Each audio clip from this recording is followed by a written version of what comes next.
I believe in looking at both sides, and I believe in having the courage to stand up and say what I believe.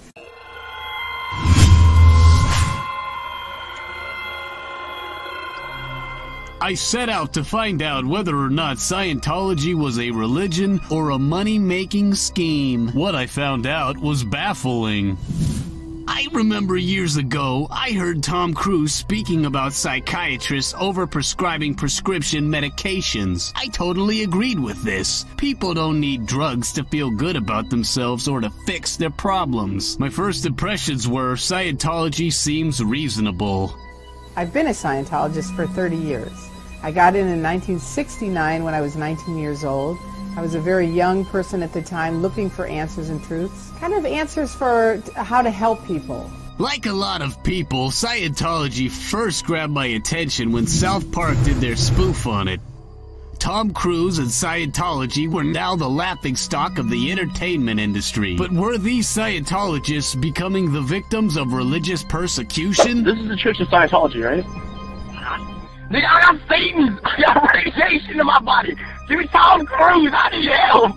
Good luck with those engrams. Stay away from the Thetans. No, you listen to me for a second. You have no right whatsoever to say what and what isn't a religion. The Constitution of the United States of America guarantees one's right to practice and believe freely in this country.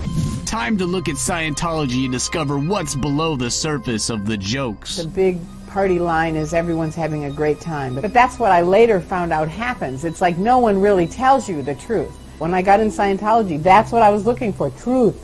And both sides, and honesty, and everything, answers, right? And here I am at the top of the bridge, and I'm a chronic, compulsive liar. How are you doing? Fine. Good morning, good afternoon, good evening. It's the Truman Show all day, all night, going on.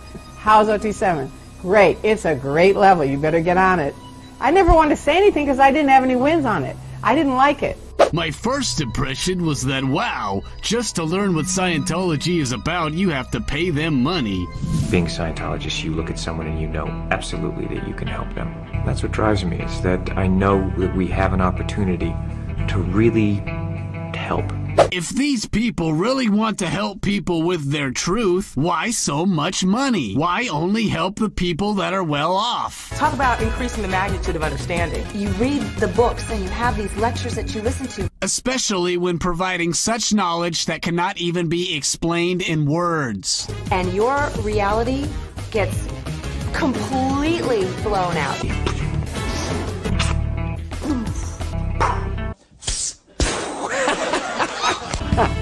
It's just... I was so blown out of my head, and I was like, oh my gosh, this is it. This is it.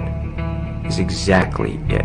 The other factor that instantly kills credibility for me is the fact that L. Ron Hubbard was a science fiction writer. He wrote a book about mental health called Dianetics, and that made sense to a lot of people. But then came book after book after book. At first glance, one can't even make sense of Scientology because of the exclusive language and terms used within. So for me, it really is KSW. LRH speaks of operating Thetan in terms of an educated Thetan. How to run from an SP. It's PTSSP, how to shatter suppression. An erasure down in the basic area, or when returning from basic, 2 or 3 runs will erase an engram of whatever kind unless it is the basic on a new chain of similar incidents. The full knowledge of Dianetics and Scientology is contained in 3,000 tape-recorded lectures, 8,000 pages of text, and 29,000 pages of issues. In full, those materials total more than 35 million words. Those listening to congresses while auditing routinely enjoyed a 350-point gain in OCA scores, grade 1 followed by OT2, followed by New Era Dianetics. If these people really want to help people, what is the point of inventing words and making things so complicated? You do the objectives, and then you do you go first through clear, and then you do the clear certainty rundown, and then you do the OT levels 1 through 8. The goal of Scientology is to gain more and more knowledge to hopefully get it someday. I really, after reading the books, realized that I actually had no idea. Before I thought, well, I know, because I've been in Scientology for a long time. Oh yeah, I know.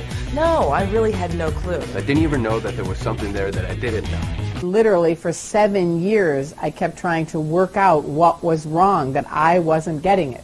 Because everybody else was getting it. I got it. You can tell a certain amount of stuff to the church, but you can't really tell them what's really going on. It's a blast. It really is fun. You can't say, you know, this isn't working, man. I'm not having a good time.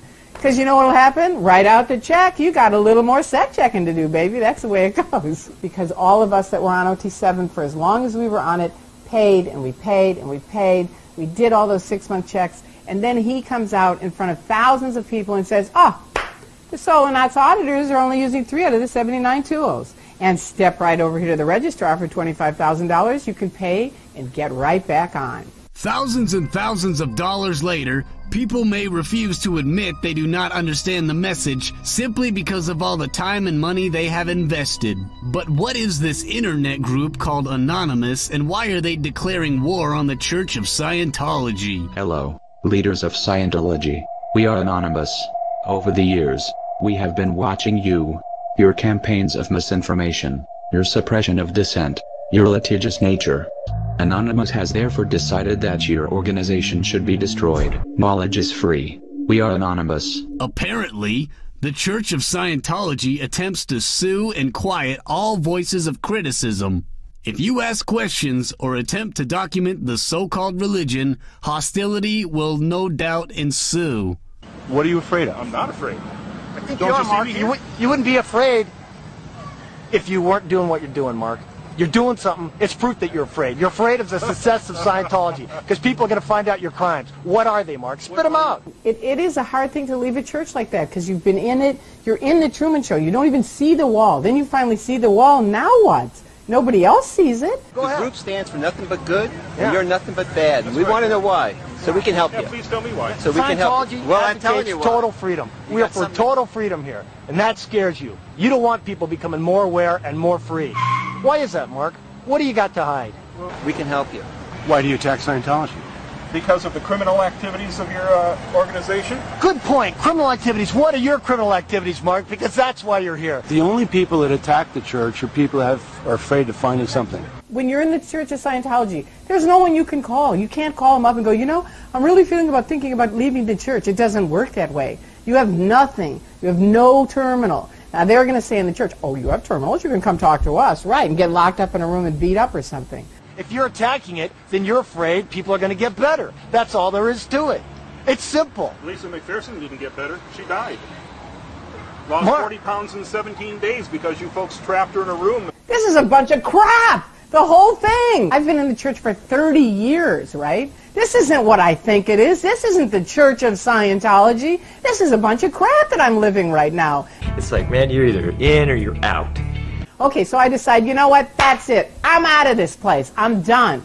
It's like you can't really just pick up a phone and say, you know, I want to leave the church. Can you help me? It doesn't work that way. So what's my final conclusion? Well, no one should be able to interfere with an individual's faith. People's lives may in fact be improving by holding such beliefs. But blind allegiance to anything is very dangerous. For the higher-ups, it's the worldwide scam of a lifetime. Take people who have trouble in their life and confuse them with answers so complex that people are dumbfounded and determined to figure out every detail. Convince people that your bureaucracy is a religion and you have the biggest politically correct shield that no amount of money could ever buy. The Church of Scientology's hostile behavior toward dissenting voices brings prudence to the claim that the church was indeed founded on a scam. I encourage you to do your own research and don't let intimidation interfere with your freedom of speech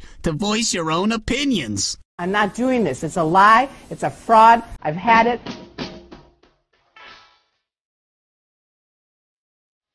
Do you know who Zimu was? Zimu, no. Zimu. It doesn't ring a bell. Never heard of the Emperor Zimu? No. Okay. No. Who is he? I was nearly dead. I could hardly feel anything in my body. I had very little energy in my body. Just almost solidly dead. That's how I felt.